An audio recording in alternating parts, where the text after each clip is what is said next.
जंगल में घूमने जाते हैं। रास्ते में तुलसी का पौधा देखकर बीरबल ने खूब आदर से उसे प्रणाम किया और एक पत्ता तोड़कर मुंह में डाल दिया।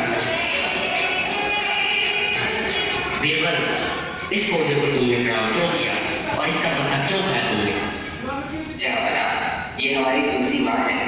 देखने में तो ये केवल एक पौधा है, किंतु ये माँ की तरह ध्यान रखती है और यह कोई साधारण पत्ता नहीं है। तुलसी माता आयु, आरोग्य और पुष्टि देती है। इसके दर्शन मात्र से सर्व पापों का नाश हो जाता है। तुलसी माता आयु, आरोग्य और पुष्टि देती है। इसके दर्शन मात्र से सर्व पापों का नाश हो जाता है। इसको स्पर्श करने से यह शरीर को पवित्र करती है और जल देकर प्रणाम करने से रोग निवृत्त करती है तथा नरकों से रक्षा करती है। इसके सेवन से रोग प्रतिकारक शक्ति बढ़ती है। जिसके गले में तुलसी की माला हो या तुलसी का पौधा निकट हो तो उसे यमदूत स्पर्श नहीं कर सकते। तुलसी माँ हमारे लिए भगवान की प्रसादी है। यह भगवत प्रिया है। हमारे हृदय में भगवत प्रेम देने वाली तुलसी माँ हमारी रक्षक और पोषक है। तुम लोग इतने बेवकूफ हो कि पेड़ों की पत्थरों की जाने किस चीज की पूजा करते हो? लगता है जहापना बातों से नहीं मानेंगे। इन्हें हमारी महान संस्कृति का प्रत्यक्ष अनुभव कराना होगा। बीरबल, अब ये कौन है तुम्हारा? जहापना, ये हमारे पिता है, इसीलिए मैंने इन्हें प्रणाम किया। अकबर आंख उगला हो गया और उसने अपने दोनों हाथों से पौधों को उखाड़कर फेंक दिया और फिर पैरों से कुचलने लगा। उसका स्पर्श होते ही अकबर के सारे शरीर में बुरी तरह खुजली होने लगी।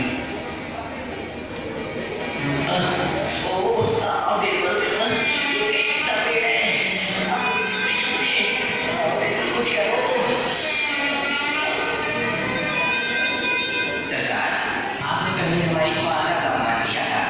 हमारी माताएं बहुत ही दयालु और सहनशील होती हैं, इसीलिए उन्होंने आपको माफ कर दिया। किंतु हमारे पिता बहुत अनुशासन प्रिय होते हैं। वे बच्चे की गलती देखकर तुरंत उसे सजा देकर सुधार देते हैं। जहापना, अब जिस तुलसी माता का आपने अपमान किया है, आप उन्हीं की शरण में जाइए। उन्हीं के पत्ते के रस से आप ठीक हो जाएंगे। बीरबल, मैंने बहुत बड़ी गलती की। हमें किसी की आशा और विश्वास से खेलने का कोई अधिकार नहीं।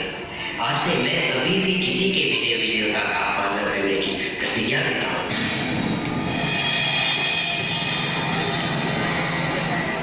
नमस्कार मित्र, स्वागत है आपका गोलमाल सुपरफास्ट न्यूज चैनल में।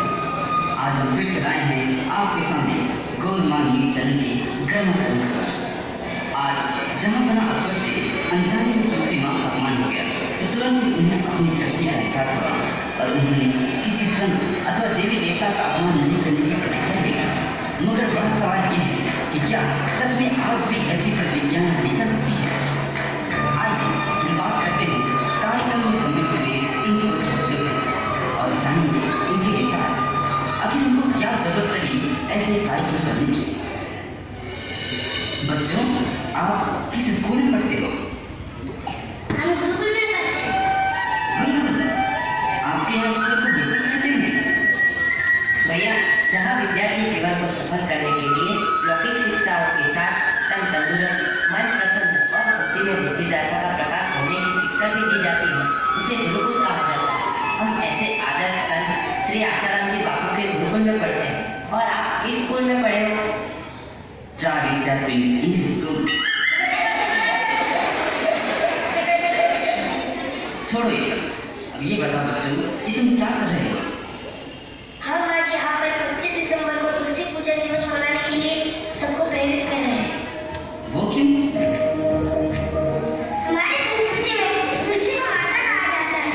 यह हमको स्वच्छ वातावरण को स्वच्छ और पवित्र करती है। 25 दिसंबर को रॉक और म्यूजिक लेवल पार्टी में झूमने से तो यह पवित्र तुलसी पूजा दिवस मनाना लाख गुना अच्छा है। यूं तो तुलसी की महानता आज साइंस भी स्वीकार करता है। साइंटिस्ट इसे बंडल ड्रग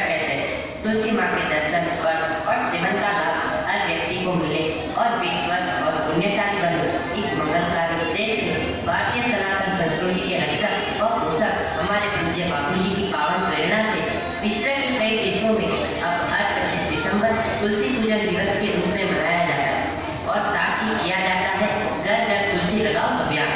संत श्री आसाराम जी बापू जी ने यहाँ समाज को कितना सुंदर और जीवन को उन्नत करने का मार्ग दिखाया है। मगर बच्चों, क्या तुम्हें पता नहीं कि तुम्हारे बाबा जी के ऊपर ढेरों संगीन आरोप लगे हैं? हाँ पता है, संत जब भी अवतार लेते हैं तो उनकी निंदा करने वाले इक्के दुक्के आ ही जाते हैं। आरोप लगाने वालों ने तो भगवान राम जी और श्री कृष्ण जी पर भी आरोप लगाए थे। संत कबीर और गुरु नानक देव जी पर लांछन लगाए थे। मीराबाई, संत ज्ञानेश्वर और स्वामी विवेकानंद जी को भी नहीं छोड़ा। हमारे पूज्य बापू जी ने समाज को जो 50 वर्षों में दिया है वो दुनिया जानती है और सच सदा विजयी होता है। सच सदा सम्मानित होते हैं। निंदा करने वाले कौन से नरकों में जाते हैं वो भगवान जाने।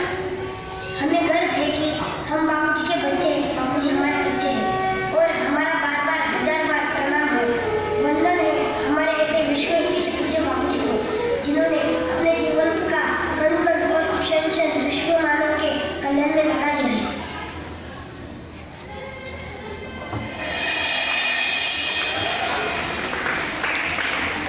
बच्चों के हृदय की सच्चाई और संस्कृति कहीं देखकर रिपोर्टर का दिल बदल गया। उसे अपने कर्तव्य का एहसास हुआ कि हमारा पेशा लोगों तक केवल गर्म खबर नहीं बल्कि सच्ची खबर पहुंचाना है। और उसने शादी की सही खबर टीवी पर सच्चाई से प्रसारित की। आइए